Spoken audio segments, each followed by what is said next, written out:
Welcome to Your Soul Wisdom, hosted by Yana Amor Manocas. In each episode, we invite you on a transformative journey delving into the profound mysteries and wisdom of the soul. Join us as we explore a wide array of spiritual topics and sacred practices that nurture and heal the soul, from reincarnation and soul contracts to the enigmatic experiences of womb alchemy and astral travel. Our discussions are designed to enlighten, inspire, and deepen your understanding of your own soul's journey. With Your Soul Wisdom, nothing is off limits.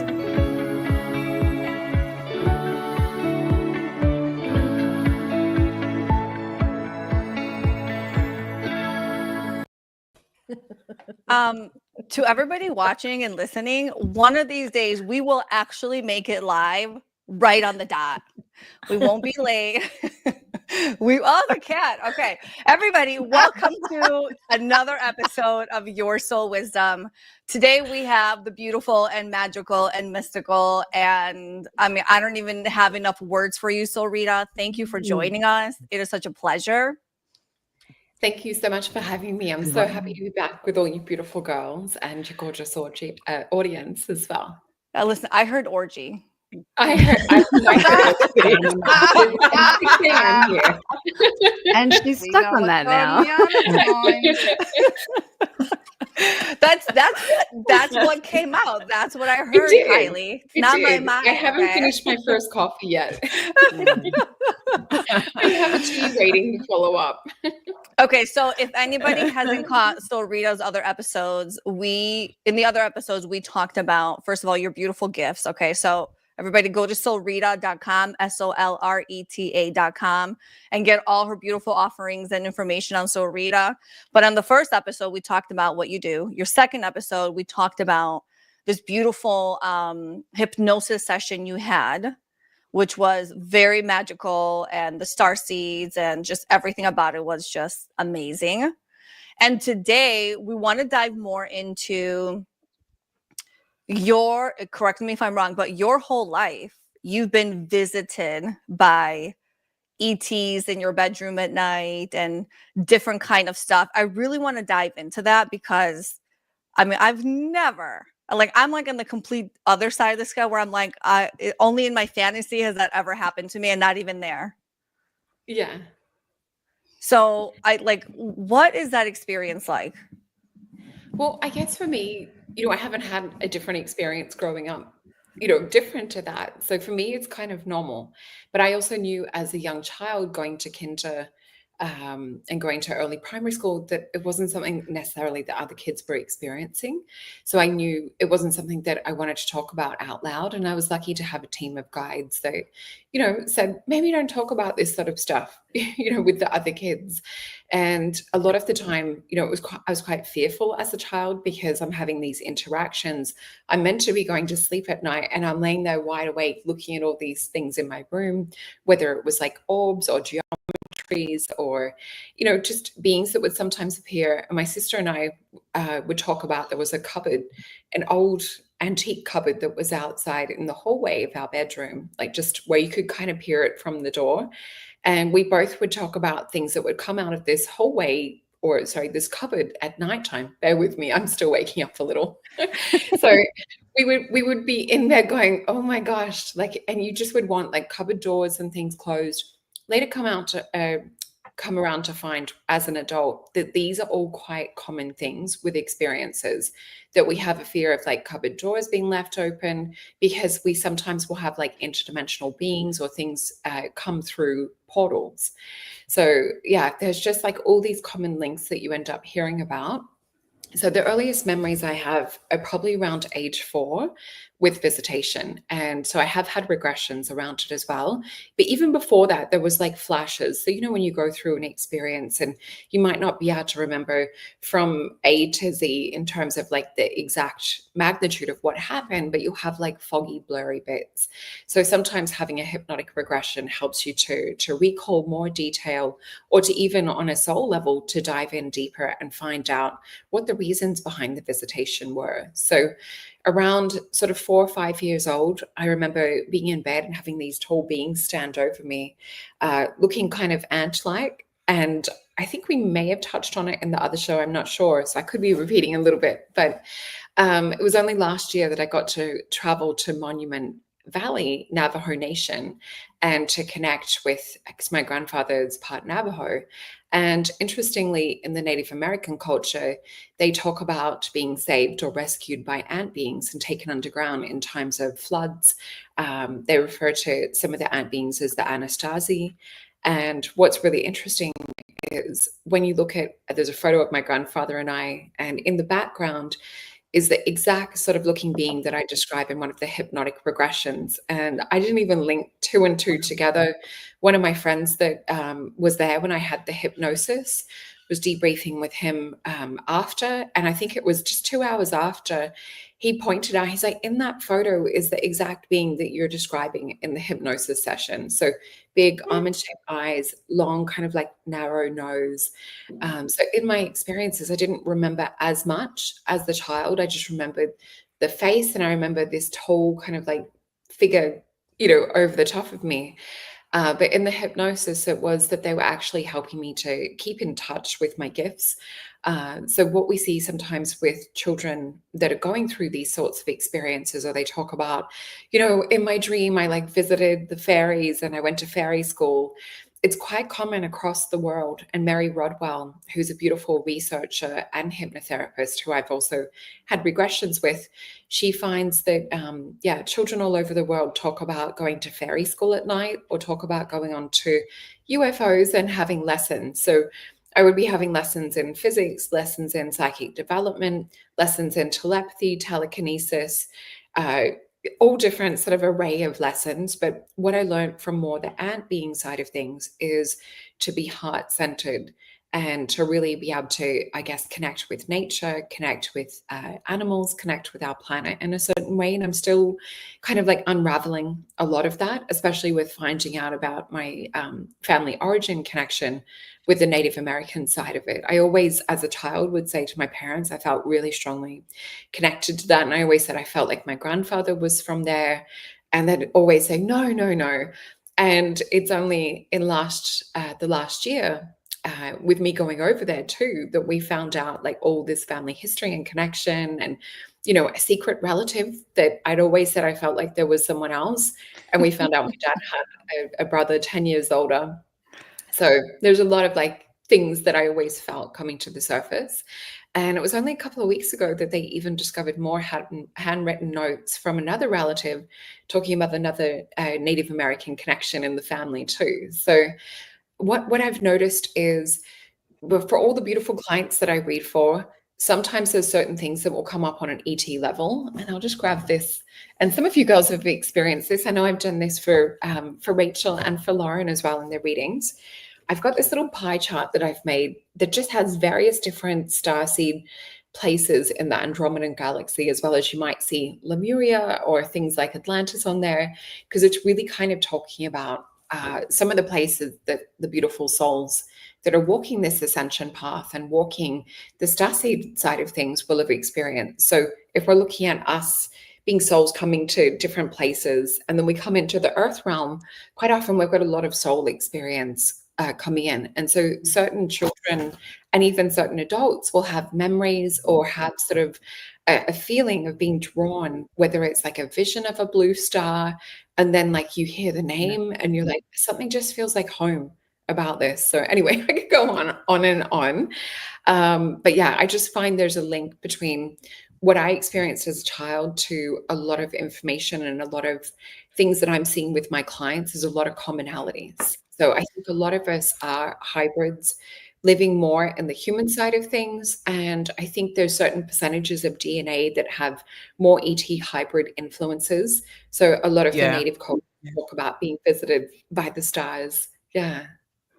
Yeah. It's very interesting because I come across a lot of people that that suffer from homesickness. And it can be really quite, in fact, I was speaking about that today as well. And it can be really very, very strong, and what I used to suggest was them going into sort of like meditation or going into sleep and asking their team for a visit back home, to their, in a sense, to their original planet, or to the planet. Because I think some of us are coming in from many different spaces, and we could have been there for eons. Do you know what I mean? So we really hold that in our DNA and in our type, and we just miss home. And coming here and forgetting really why we've come here, and just knowing that for a lot of people, I don't belong here, you know, I want to go home, and that. So sometimes just getting the taste of home, and just in a sense, a reminder of why they're here. They may not consciously remember that when they come back, but they're a lot more, they feel a lot more, what's the word? I guess, filled in their soul. So they don't feel so lost and so alone. A lot people can feel really alone, you know. Yeah. And sometimes looking for their tribe is also looking actually for their other ETs. Yeah, that's so true. And you know, with homesickness, there's various different degrees I've noticed amongst the different groups, depending on where we sort of fall with this. So it's something I definitely go deeper into a session, as well as remedies for the homesickness as well. There's certain flower essences that are really good, like honeysuckle is a really good flower essence for homesickness, jasmine, even rose. And I do have a meditation that I've got for free on Insight Timer, and also on my YouTube, called Soul Star, where you can actually use that to go back home, and it puts you into a deeper, relaxed state with the binaural beats as well. So it's a really beautiful meditation for those that are experiencing homesickness. Beautiful.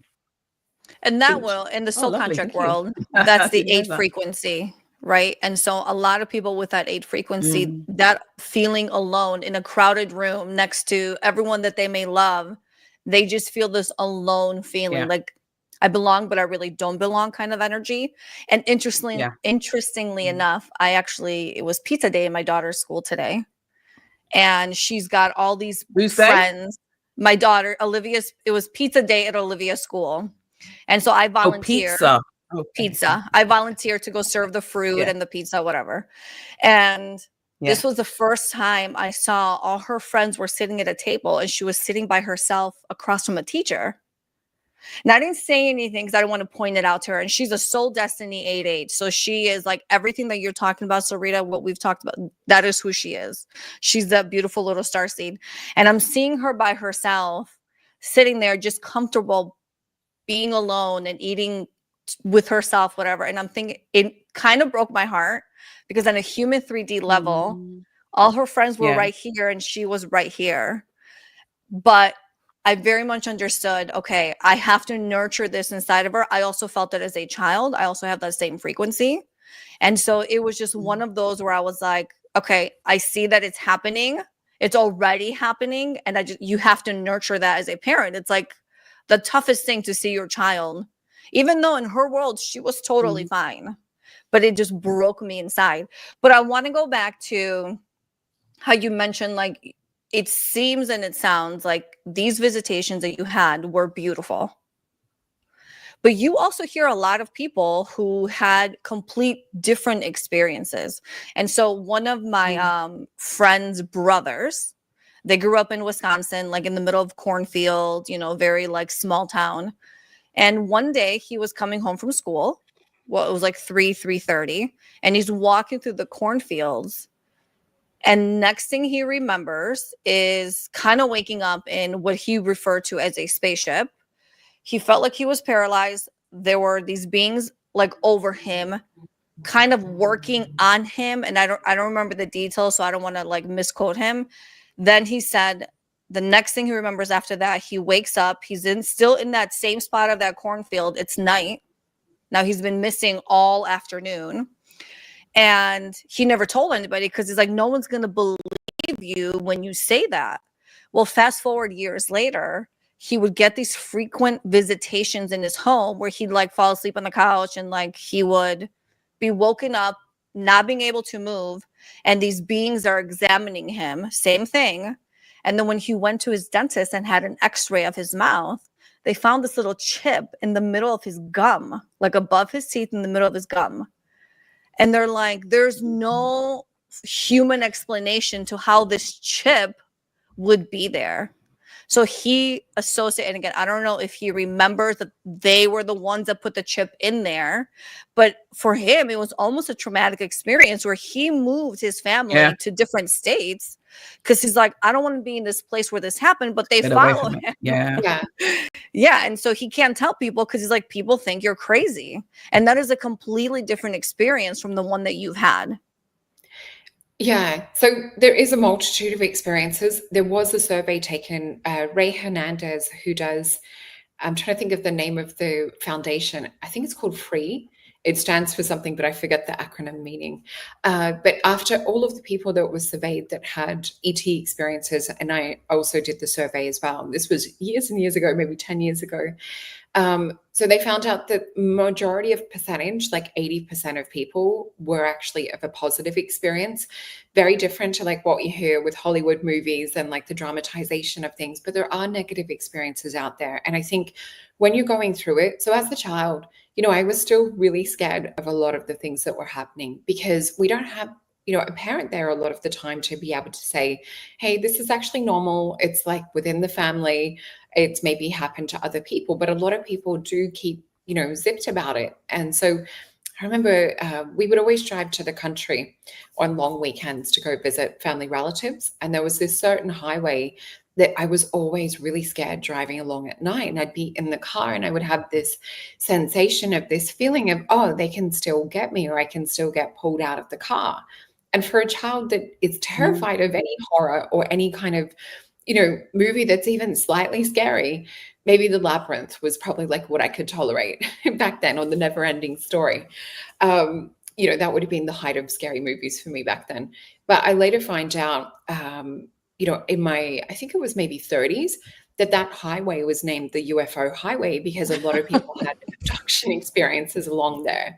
So it's not until we're older that we can connect the dots. And even still as an adult driving there, I'm like looking out the windows at night, looking up at the sky, you know, if my partner's driving. And it's not the same sort of level of fear or anything like that. It's more intrigue and mystery. But yeah, there's so many commonalities. I know even when I had dental x-rays for wisdom teeth, they found it was a 3 to 4 centimeter, which is about, I think, 2 inches, circular shaped disc sitting in my sinuses. So I'm, you know, having a background in natural medicine too, I'm like, okay, well, that's not normal. And they sent me off for an MRI. And I've got this little, I should put it on my desk. Rediscovered it again lately. This is called an ENAR. So they were actually designed for cosmonauts to take into space to be able to fix and heal themselves with electrical frequency. And so I just used it on there because a lot of implants have an electrical or a bioidentical type nature. So I gave it a little zap. 6 days later, went off for the MRI and it was gone. But I've still got it on a picture of an X-ray somewhere. I'd have to like dig through my computer. And it's on that. Yeah. So it was sitting around here. And this X-ray happened around the time that I was getting upgrades with my vision and I was having a lot more ET experiences. So you'll notice different patterns of heightened experiences throughout your life. So some will be early childhood, then you might have a quiet period. So for me, some of it has been when we, just to use my little map again, so when we choose to come in and have these experiences and we have a lot of hybrid energy, or we're maybe in a family line that's had visitation, down here in the 3D, and you can just imagine, so imagine I'm a scientist, I'm an ET, and I volunteer as tribute to come down to Earth to maybe do some research, have a human experience, report everything back to the ET side of things, or like the otherworldly side of things, my experience down here. At the same time, you'll find that a lot of us will volunteer to have samples or tissue taken to be part of experiments or like hybrid programs. So some of us will even meet hybrids, which sounds like crazy, but even people sometimes that don't realize they're having an ET experience will have dreamlike visitation of holding children, being in a nursery type setting. So sometimes it'll actually be from your DNA. And there's also like strange pregnancy experiences that are linked with this too. So yeah, it can go on and on. I just think though that's quite I just think though that's quite, I think it can be quite traumatic, quite horrific, if I'm going to be honest with you, to know that you've had a child, or to just have memory of having something and no longer having that, because you live with that sort of memory in your body, you know, even though you've got no way of visibly showing that or saying that. Do you know what I mean? But you know that I don't have this baby that I know that I had. And I do know of the fact that there are agreements with extraterrestrials to take a number of humans. I think that was what was done back in the early days of it, I guess in the I don't know if it's the 40s or the 50s, whereby there was agreements to take a specific number of humans to sort of like work on or experiment on.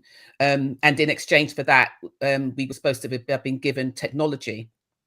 Not me per se, but I mean, like, you know, we were supposed to be, the people at the time were supposed to be given technology, and then, and that was to do with the Greys.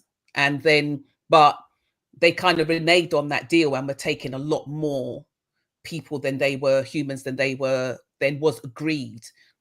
But on a whole, you don't have that kind of control over or holding them to that particular kind of contract, you know. And so sometimes though, I do think that when we see things, when we watch things on telly or we read things, that it is disclosure. It is a way of letting us know what is happening, because otherwise we don't know. And it's very easy for them to sort of discount what people are saying in terms of being abducted, because, you know, for the most part, they've made us not believe abductees and stuff like that. And it doesn't happen when we actually know that it does. It's very, very real.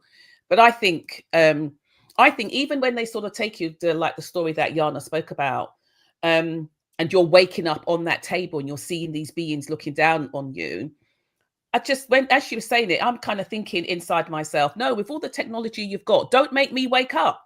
The fact that I can wake up and I'm seeing you and that's in my system, do better. Do you know what I mean? Because that is, because look what he was trying to do, move his family to different places so that he wouldn't get taken again. And I just think, no, if you've got the ability to take me out of my car, go and do what you do, and then put me back, keep me asleep the whole time, do better, get a better, what they call it, anesthesis or whatever, do better. I don't know. Anesthesia. But I just think magic. Yeah, anesthesia. But what are they called? And then I don't know. But there are, yeah. And so there are a lot of that. But you know what's funny? Okay, sorry. I just wanted to say that when you were speaking about being attached to, say, like a hybrid group and all of that kind of stuff, within the Lightbody process, we have a process whereby we release people from those type of group. They're called, oh God, I keep on forgetting what the name is, but there are different types of vow breaks we can do to release people, because sometimes people are incarnate here. They belong to a group somewhere else, like an ET group somewhere else, but they're incarnate here to become individualized. And throughout many lifetimes, they've almost left themselves what we call the clues to wake up in this lifetime and realize that the purpose of them being here is to sever themselves from the group. It's a bit like the Borgs, you know, if you ever saw Star Trek with the Borgs, you know, to sever themselves. And you have the group mind. It's called the group mind. And you also have what we call trons, and trons are more sort of soldier-like, and they fight on the brink, right on the in-between of good and sort of like dark, and they fight right in there, but their whole life is attached to a group mind, so they never really, and apparently you can sense them whereby you ask them a question or when they're talking and it takes them time to respond, because they're actually feeding the question back to the group mind, then the group mind then answers, and then they bring forth an answer. It's very interesting when you actually in the process of seeing it happen, and sometimes you can actually know someone, that's a group mind that's happening. So I don't know. Yeah, that's the I find. And I'm just hearing a lot of like double feedback still. I don't know if you girls are getting that come through as well. Yeah, it's interesting. So I think that was around the Eisenhower administration that you were talking about with the agreement with the Greys, that there would be an exchange for human non-volunteers because they weren't volunteering. So what we also see is that with some of these things, and this is where the topic becomes a bit more broad in that there's also the demonic side of things as well. And there's some ETs that are more demonic, masquerading as ET. This is where like as a being and as a soul experiencing the 3D reality, we really need to learn about sovereignty, and we need to learn about protection. This is the biggest. Yeah, I think this is the biggest part of it. But yeah, luckily with the ET side of things, when they did do the surveys, which are quite in depth, I think it was like 100 questions around ET experience. Majority of them ended up being positive, luckily. Yeah. Well, I think an ET is trying to take Kylie right now.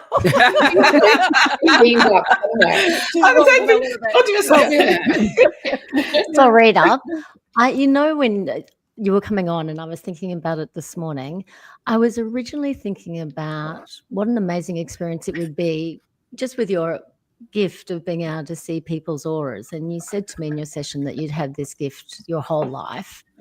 And I imagine overall that's sort of like a positive experience.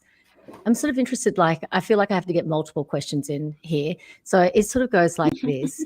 It's like, is your connection, like, I would imagine the best thing about the aura thing for me would be that you always have an instant connection out of 3D reality into 5D reality. And it's almost like you have proof in this 3D reality so that you can bridge those two things.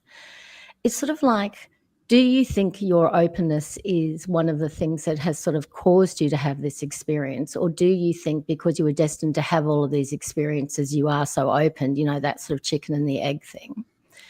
Then also overall, I was thinking, I was all, glitter and rainbows and all this kind of stuff. And like this conversation has gone way the other way for me. And I'm like, overall, is it like that sort of experience that it is rich, but it is as scary as it is interesting and special, that kind of thing? And then lastly, how can you turn off your connection? Oh, I feel like I have to ask all these questions with frankly, the subject matter, because I won't be able to speak again for the rest of the show.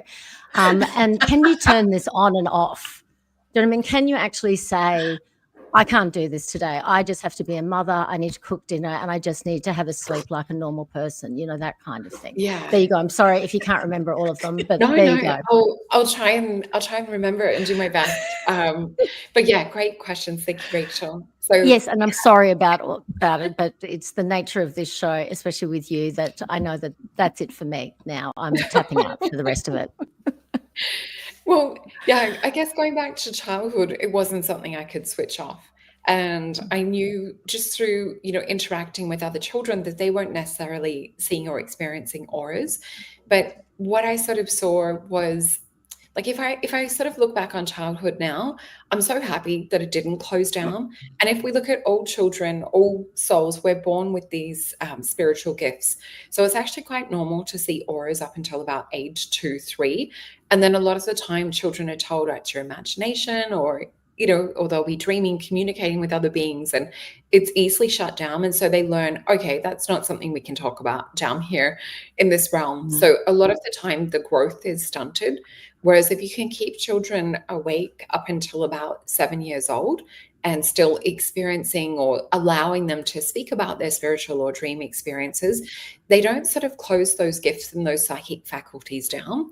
So for me, I think it was having a strong, stubborn streak and not in a mean way or anything like that, but it's like my parents would tell me something. And I think that also, in the whole scandemic side of things too, it made me very sure of my beliefs and very sure of knowing what was happening and knowing that, there was a darker agenda happening behind everything too. And I find this a lot with people that are starseeds or, remember other lifetimes, that we're not easily as programmed. We also have a higher incidence of dyslexia, which is myself. And with the ET thing, the other weird anomaly is ambidextrous. So our handwriting looks almost kind of similar with both hands.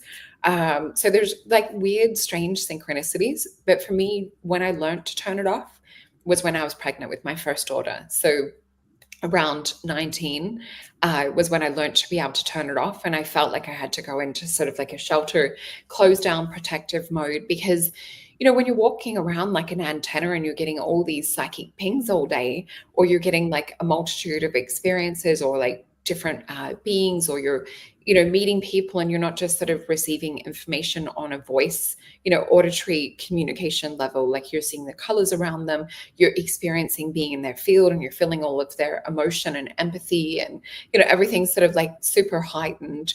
But yeah, if we look at it on a visual spectrum too, and this being like our human level of experience, when you look at it on the available spectrum, you know, we have infrared, we have UV, we have microwave rays, all of these radio waves and TV, you know, transmissions are going on, but we still only see this much. So I just think that, you know, I see a little bit more outside of the human gap, but I actually feel that that's a natural gift that we have. So I teach how to see auras. I've got a course over on Mason Jupiter on how to see auras. And it's so amazing to hear people's experience of seeing colors, whether it's around their pets that they're practicing on, or around friends or family members. And I take people through a whole, I guess, you know, if we look at the conditioning and programming we have from childhood, there's a lot that we need to tap on or do meditation and work at removing blockages and veils and things that we've had placed over us. Or even, you know, sometimes we'll have past lives. And I know this is going in a wider side of things, but you quite often will see people that have memories or incidences of being witches in other lifetimes, where they've had to shut down, they've had to switch off the gifts for a survival mechanism in that particular lifetime, which is all currently happening in the now. So we're still experiencing those things now. So when we actually remove, whether it's vows or oaths and things like that we've made, quite often you'll get gifts start to switch back on. And then there's activations that I've popped within that course that will help to heighten the senses and expand the bandwidth of the reality that we're seeing. But yeah, with the aura side of things, I consciously remember, I think it was later high school, just saying, you know what, stuff it. I don't care if I'm the different one anymore. I feel like I need to start talking about this, because as a child, I just thought I was going to experience my whole lifetime, you know, feeling into like a wider view of reality compared to a lot of people. It's almost like you have to kind of bring yourself down in a way, or like turn the volume down or dumb yourself down to just pretend like you're experiencing the normal reality. And so, you know, I learned to be a chameleon and kind of fit in a little bit, or to just not talk about certain things. And then, yeah, high school, I'm like, let's just let it get weird. Like, who cares? So that was when I started to talk about seeing colors, seeing auras, and it became like a bit of a party thing of people saying, you know, what color can you see around me? And I remember consciously talking to a friend one day who mentioned the word Reiki, which I hadn't heard of in high school. And she's like, oh yeah, they work with energy and things. And so I just start talking to her about, do you see the little bubbles everywhere? Like, if you look in the sky, do you see the little transparent bubbles and like the wiggly worms, which I didn't know back then. I didn't have the vocabulary. It was prana, it was chi, it was life force energy, which exists as 98% of, or 98 point something percent of matter that's actually around us. So we now know through science that we can harness chi. We see this in the ancient teachings and with the ancient masters that work with empty force technique, work with Tai Chi, work with Qigong, work with acupuncture.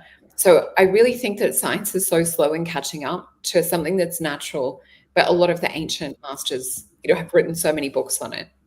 So hopefully that answers the question. So Rita, do you connect color to the type of ET or the type of, I don't know what other word to use. You know what I'm saying? Like, is an aura color, oh my God, what's the word? What am I trying to say, you guys? Is there a color specific to a certain kind of starseed, or gray, or? Yeah, so I see color as a language. So when I'm reading someone's aura, and you'll see that there's I guess you've got your physical, then the etheric is slightly outside of that. And then you've got mental, emotional, astral, spiritual, and then you'll go even beyond into like the causal and spiritual planes.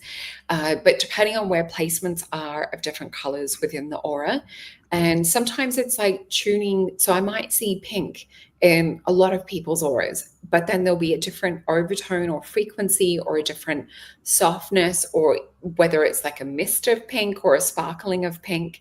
So there really is, I guess, for me, I didn't have a guidebook growing up. Now I'm an adult and I have books on auras and I have different definitions and that, but I haven't sort of found where there's a one size fits all system.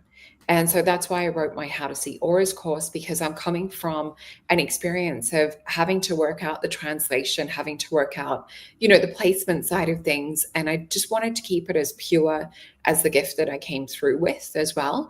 So what I see is we have the indigo children. And so, the knowledge that's been out there around the indigo children, I think since around the 80s, it was 1980 and even a little bit before, because you'll quite often get scouting souls that will come in to set the energy up before.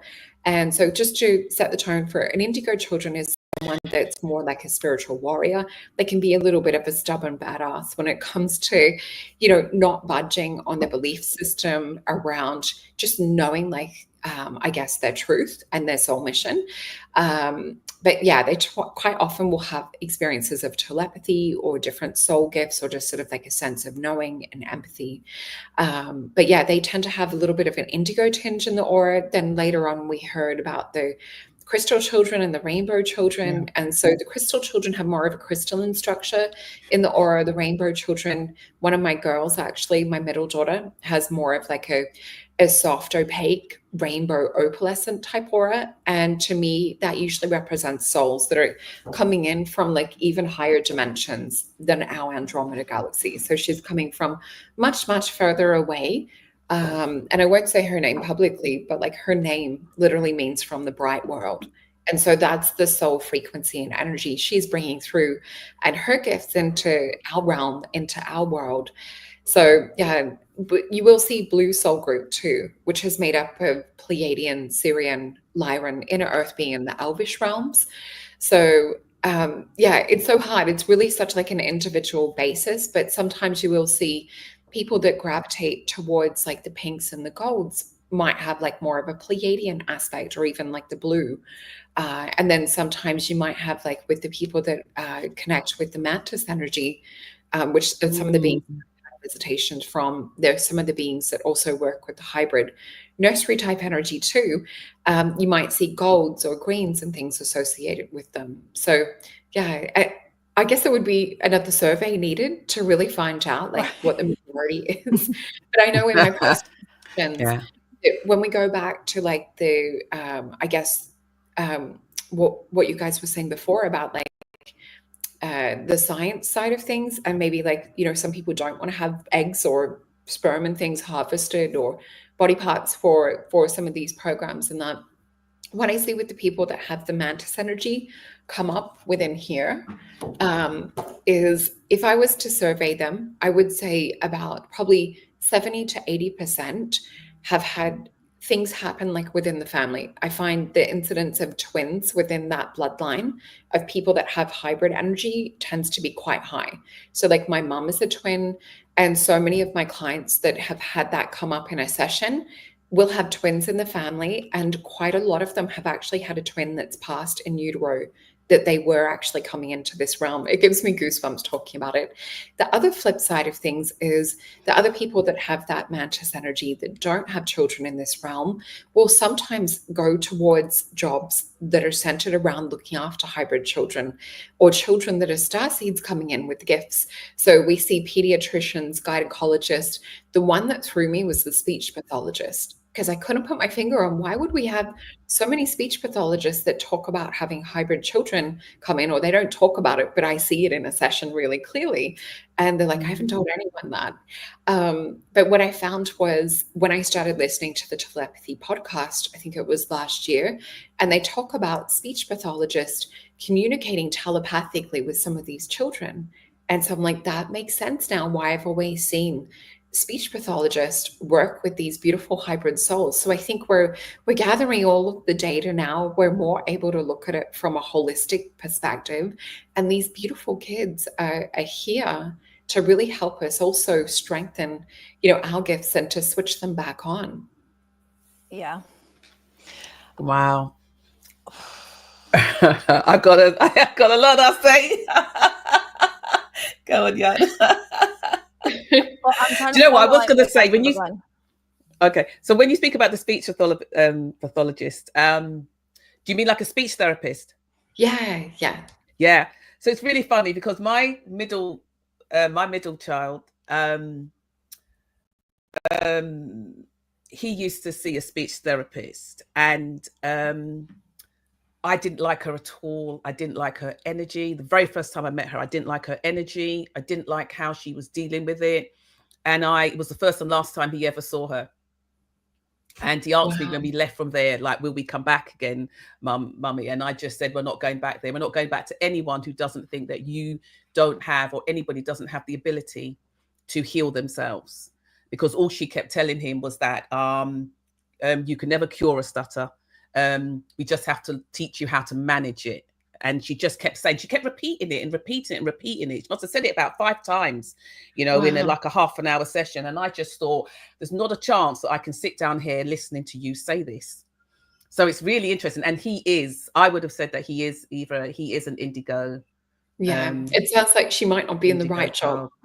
No, not in the right job. Absolutely. But I felt it. It was very strange. I just felt like, no, you're not supposed to be here, and you're certainly not supposed to be saying that. Why would you say that? And why would you say that to someone so young when they have so much life to live, so much to go through, so much creativity within them? Why would you feel the need to imprint that in them? I just never understood it. That's where we see, how I was talking before about there can be like different overshadowing. So sometimes you'll have, and I'm not saying that's the demonic side of things because it doesn't sound like it, but sometimes you'll get where there's certain people that will have experiences. My son and I witnessed this in one of the lockdowns that we had here in Melbourne. We went into a gluten-free bakery because we're both celiacs, and there was a man loading the food from the truck. And it was the weirdest thing. We went to walk through the door into the building, and he stopped, put his things down, looked at my son and I like the guy from Men in Black, that's the alien that comes into the human body. And he's like, give me some sugar water. That scene in Men in Black. Right. This man puts his things down that he's carrying into the store, looks at my son and I, head tilted, and he goes, remember to get your vaccine. And my son's like, what the hell? Was that like a government broadcast that just came through him? So if we look at sometimes in people that we're meeting, that there can be iconic influences, there can be different things come through. So with your son being like, I just feel this beautiful energy of him being quite intuitively gifted and just having like other, beautiful characteristics and things that are a bit more outside the bandwidth of the normal human experience. Yes. There are sometimes where you have teachers or people of authority that come in or will have influence come in to say things that will either program a child to shut down their gifts, to not speak up. And this is where, being a bit of a rebellious soul, I think that's what kept me safe from those experiences. So we do as parents, like, I'm so happy to hear that you trusted your intuition and just was like, thank you. Because imagine if he went and he got programmed to believe all of that. Yeah. I'm so glad you brought that out. It's really important for parents to know that. Okay, so then if you do have a child who is telepathic or sees auras or is very, is psychic, all these beautiful gifts, how do you nurture that child? Because you went through it, you still carried all your gifts through. Was it something your parents did, would you say? Or like, what would you throw out there to best nurture that? Yeah, well, I guess, having dyslexia, so going to various different things and having various different tests and things, a lot of in the 80s and 90s growing up, it was that you were made to feel stupid. And so I think that if we can, my mum, she was so beautiful because she always said, no, there's different types of intelligence. So she always said to me, you're so creative, or she really, put weight to the things that I was good at. Whereas like my sister was more academic. And so, you always sort of measure or weigh yourself up against siblings that are finding reading really easy, and so my mom would always say, you're really good at, art and the creative side of things. So I think if we can just really put attention on like our children's natural born gifts. And what I find too is that a lot of us that would be listening to your beautiful podcast are more kind of the parents that would probably have that telepathic or heart link with our children. So sometimes even with the kids that aren't speaking from an early age, you intuitively just have an understanding of what it is that their needs are. So sometimes like you'll reach to give them maybe like a little sippy cup or something and they haven't even said anything, but you don't even realize that we're in telepathic bond. So it's not until we sort of start to hear more information that we're like, oh, I do that. And I didn't even realize. So a lot of us just have this natural born instinct that kicks in with motherhood. But yeah, I think, just really nourishing their gifts. And I think having a session with you girls as well, and, like the session I had with you, Yana, it really, you can see the gifts within the name and within the frequencies. And I think that really also on a human mindset level helps us to understand our children. I know astrology for me really helps me, especially having kids that have huge stelliums. So one of my girls has 5 things in Scorpio, and my son's got like 4 things in Capricorn. So I can really sort of see with them, okay, they're here to like create or have an imprint or to have a certain kind of soul experience. And I think that as a parent helps us to go, okay, he's maybe resisting school right now. He's maybe not doing what he's told, but he has this leadership quality that, I see different things within my son. I'm so grateful to my astrology friends that helped me to get through, the school refusal side of things and seeing that, what he really loves is tech. And I had him in a Steiner school, which they don't do tech until year 9. So by the time other kids are learning how to switch a computer on or learn where the button is to turn a computer on, he's already built websites, he's built chat bots, he's built actual computers from scratch. So I had to really reassess things and look at like, what's the best model? Because we're trying to fit kids into programs, whether it's an alternative school or whether it's a mainstream school. And this is where I think we have to look at their individual, unique astrological side of things. It's the blueprint they've come in with or the name frequency. And this kind of helps us to, I guess, to parent in a different way. Yeah, that's beautiful. Yeah. Thank you. And it's funny because, listen, whether you're a parent or if it's your partner or your parent, because you get to the age where now you're the mother to your mother and all that. I am there. But it's really important to, I will say, the soul contract work for me, understanding the frequencies and seeing them when people talk to me and how they act and how they move. It helps me nurture that within them. Because if I didn't know, whether it's astrology, soul contracts, numerology, whatever the modality is, take that as the gift and go, okay, this is who my child is. This is who my partner is. This is who my, parent is, whoever, and nurture those things, like you're saying, that are going to help them bring joy and success and critical thinking and all that stuff. But it's very, very important. It's very important to understand that. My favorite part of this work is when parents come to me and they'll book a session and they'll say, tell me about my kids. And I'm like, great, because then you can understand everybody's different. We grew up in the same house, but we're completely different individuals. And what works for me is not going to work for my brother or my sister. I mean, we all couldn't, there's 5 of us. We all couldn't be any further apart from each other. It's like wild. But that's why it's so important to understand. I know we're getting off of ET, but still it's so important to understand. I think this is really important for a lot of parents. Yeah, because we're definitely at a time now where, again, I was younger, so I wasn't in the adult circles, but we're at a time now where people are openly discussing this stuff. People are seeking it out. People are opening up their mind to other possibilities and bigger possibilities. And so the more that we discuss these things, the more it goes out into the collective consciousness, right? And so it trickles out to everybody. And I think it's such an important conversation with whoever is in your life for you to start viewing things a little bit more open-mindedly, a little bit more from the heart space. It's such a huge thing. So it's life-changing. And I think we're ready for it as a collective. You know, it was 20 years ago that I was speaking about this on TV in Australia. And that's, you know, almost half my life ago now, because just turned 45. And I remember just being, it was interesting that we were talking about indigo children was the way that we sort of softly introduced the topic. It was on the Aussie girls here will know the show or the channel SBS. So it was on a TV show on SBS called Speaking in Tongues, which was actually run by Father Bob and I forget, I think it was John, someone. But anyway, they would interview people like pet psychics and different people of those sort of more like fringe type topics. And so I was the girl that was representing more the indigo side of things and the ET side of things. And they actually got me to speak light language on the show. And then the next week for the recap, they asked the audience to say what they thought I said. And then we popped up the translation. Out of the people that weren't joking and saying, beam me up, Scotty, or, you know, things like that, it was actually about, I think 98% of people actually got the translation.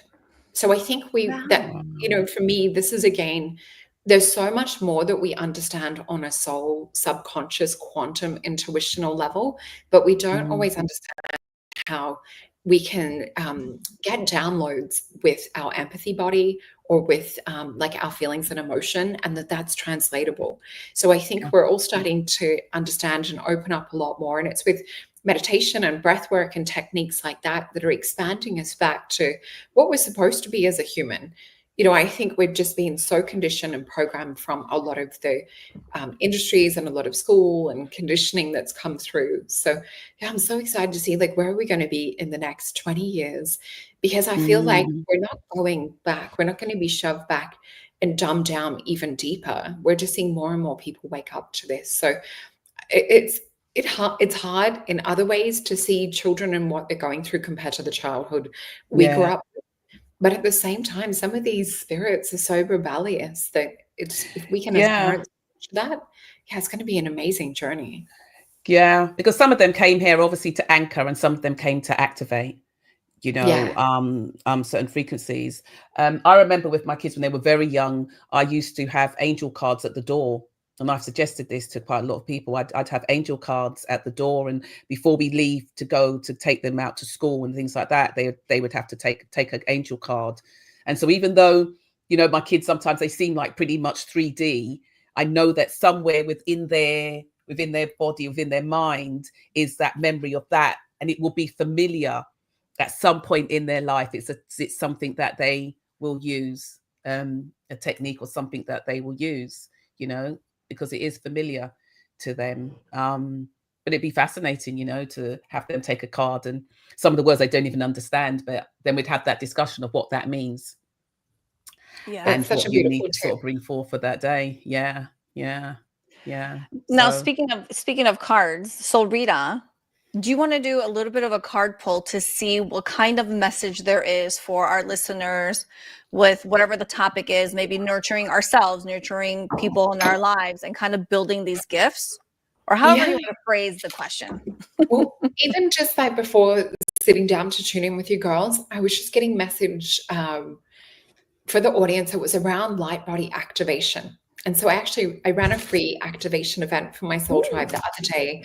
And it was so cool because I've had some beautiful clients that, you know, I've been able to chat with a few times, and that one of them in particular really had a desire to be able to see things. And it was in that Lightbody activation that we did that all of a sudden he's like, I'm seeing things. He's like, I'm seeing color. And I did my new moon event, which is with Soul Alchemy Potions. We run a once a month new moon event. And he's like, I'm seeing things again. So I really feel that this is like where we're heading back to, tapping back into the gifts that we've maybe suppressed. Absolutely. So, yeah, anything we can do to add light to our aura at the moment and to clear up our chakra system and energy systems. But let's see what the cards say too. Yeah, and this is why Amanda takes forever to respond to your emails, because she's so busy with Lightbody and people wanting to sign up for Lightbody. So anybody listening, if it's been a few days and you still haven't heard from Amanda, she will get back to you, okay? I will get back to you. I can be a bit the Thank same. you. It's like we're delayed in the humanness. Yeah. So I've got these cards here on my desk. I like to keep them face down, as you guys might have seen on other shows. So I'll just feel into these. So the first thing that comes through is I do actually feel light language comes through with this. What's so funny, the vision that Spirit is giving me in terms of the message.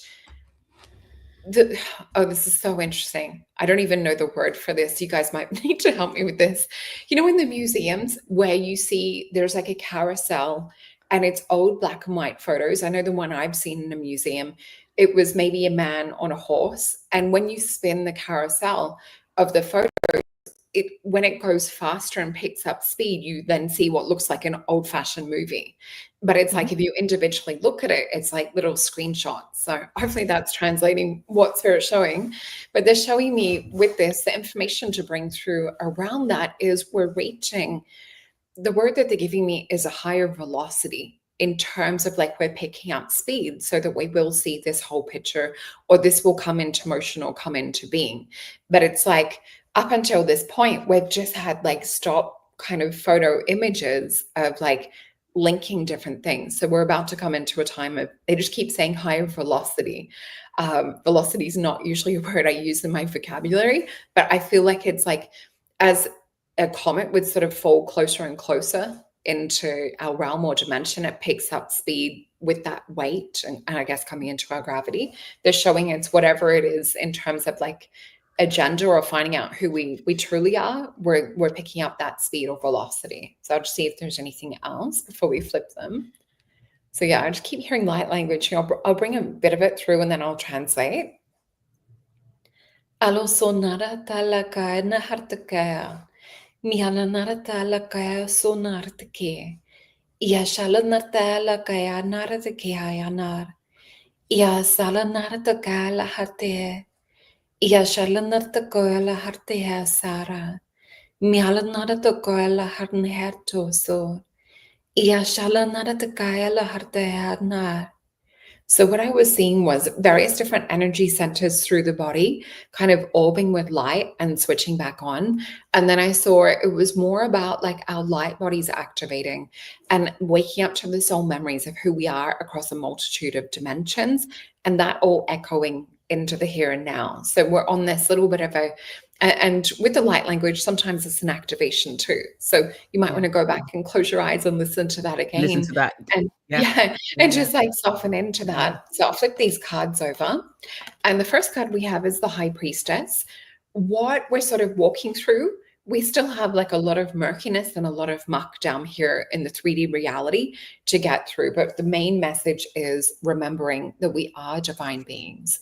So we see here with the High Priestess, and I love that she has the bow and arrow.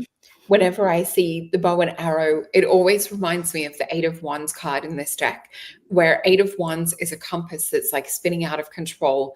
It's like we've forgotten who we are. We've lost our navigation. So what we see here is she's not looking externally outside herself to remember who she is. She's literally like up in the higher realms, anchoring and bringing down her higher self, remembering her divine beingness. And then all of these beautiful gifts, which we've got the platonic solids down here too. So each one representing a different element. We have the pine cone, which is the pineal that's activated. Lots to read into that card. The other cards that we have are more tumultuous energy. So we need to clear up we need an emotional detox is what we're seeing essentially with this. And we then have the 6 of Swords, which is a card of science in this particular deck. 6 of Swords is usually where we're going on a bit of a journey too. So where we're seeing the journey is predominantly cups energy. And this is the cleanup, not just of like the emotional body, I would say the light body, because we hold a lot of stuff in our aura. So my background also is working with pranic healing too. So usually we'll go in and we'll do energy clearing in the aura. We also work with like cleaning up the chakras. We'll have a look for congestion or depletion of certain chakras. And what we sometimes find, and what we sort of see like within these cards, is even organ systems will sometimes hold emotion. So, you know, the kidneys in this particular card relate to fear. This relates to a lot of grief type energy in that particular card too. But what we're sort of looking for energetically, we don't want the root chakra or perhaps the solar plexus to be wider than the crown chakra. You know, we want to bring things in a little in terms of like the ego or in terms of unhinged root chakra energy. We want the heart to be even bigger. So what we're seeing right now is we need to work on cleanup.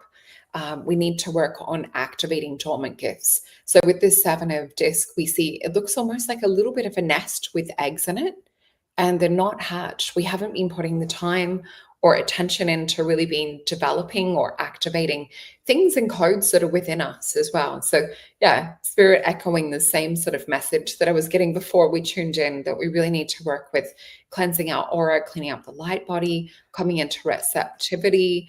And yeah, as much as we can detox on a physical level as well, I would also say with this, oh, and I forgot to mention, with this one, what I always get is a vision of, imagine an invisible sort of veil or a curtain, and we've got all of this wisdom and knowledge right here, and we can feel it. It feels sort of semi-tangible, but maybe not physically. This is all here for us to download. So all of these gifts are waiting for us to remember. That's so beautiful. This is all Amanda. Thank you. The remembering, the light body. Yeah. You're talking, remembering.